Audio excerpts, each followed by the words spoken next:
Karon na napuntay rides. Ato mga kauban no as usual. What's up? What's up mga kabiga? Sa kayo to page mo, Paps? Ryan Colin, Kabiga di ay. Kabiga. Ikaw? Patotoya. Ngayon, pupunta tayo ng Davao Oriental.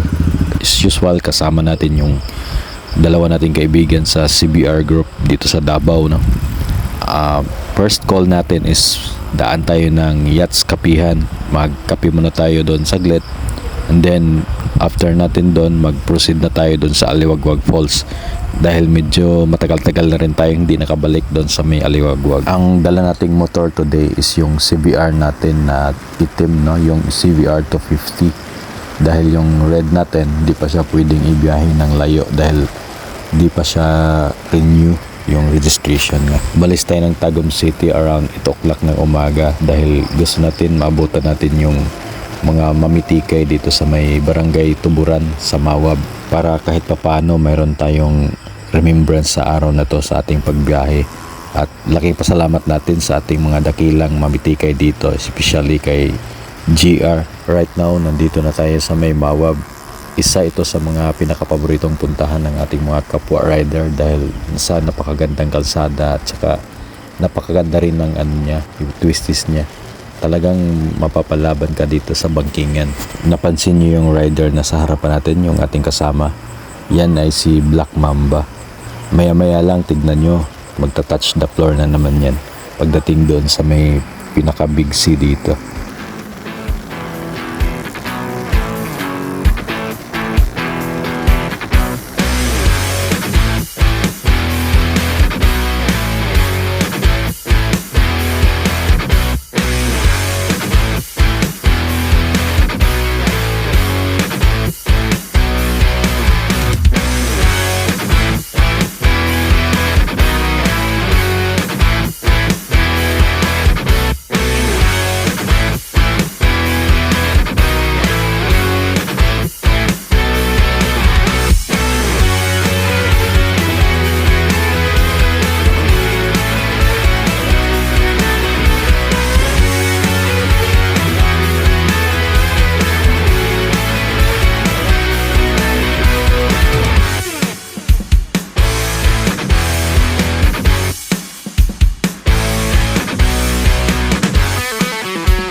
Naman, tire check.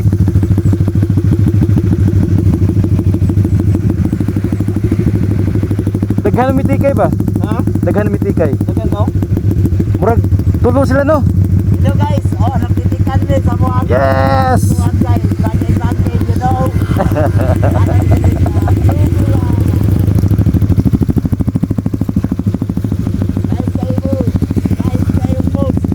Tire check ba? Tire check. Yes. Hindi masyado. Di masyado. Hindi masyado guys.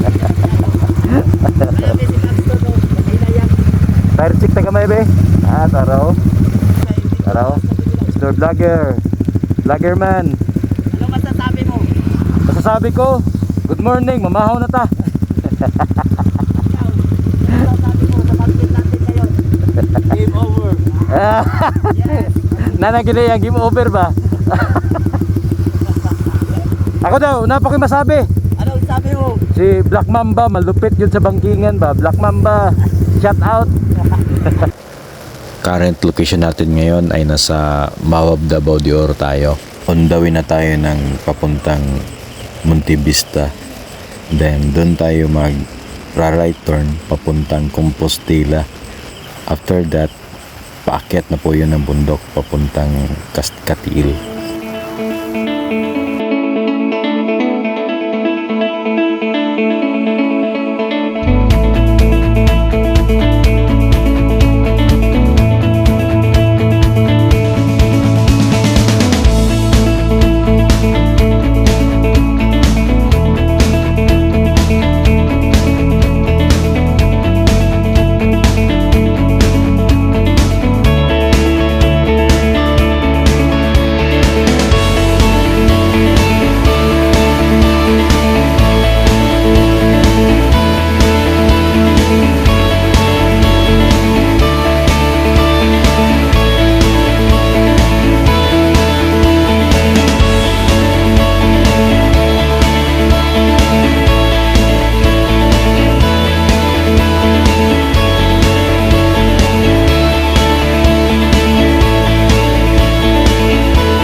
Amigo, ito na yung Yachts Kapihan, no? Kung may kumpara natin sa Luzon, ito yung Tagaytay natin dito sa may Compostela. So ang weather niya tsaka yung tanawin halos magkapareho ng ambience doon sa may overlooking ng Tagaytay. That's why maraming mga traveler papuntang Katiil or Aliwagwag na dadaan talaga sila dito para mag-breakfast at saka magkape. Abot na gid mi. Wala na kita. Scam to siya. Kato si Asa? pan ka ano? Kana sa na Kailan diri nga pan? Uso na, uso. Dili, i-viewan talaga mo. Hugot daw, hugot, nagmahal, nasaktan, nagkapihan, nakamove on. Mao ni dagway sa nakamove on. Yawa mo dali oy. Gibulagan na po, balikan na po sunod semana. Ay, asa ko. Asa ka na pet? Ah, na-broken ka? Diri nga naman diri. Yan! Kahilas. Diri ko. Naka-move on. Kaysa Pero kapila. nasaktan ulit. Ah! Tay sa kay mo magpadas magkurong diri agito na nakututanan. Undawin na tayo papuntang Aliwagwag Falls. Ang Aliwagwag Falls pala ay kilala bilang isang pinakamataas na waterfall sa Pilipinas nang dahil sa mga boulders na nagitsurang mga hagdan, tila ito ang nagdadala ng kanyang kagandahan. Ika nga sabi ng ating mga kababayang Mandaya dito sa Katiil, itong falls na ito ay regalo ng Panginoon sa kanila. Kino-consider ito ng mga lokal na tribo dito bilang source ng kanilang buhay. Tsaka tinatawag nila ito ng fountain of their life.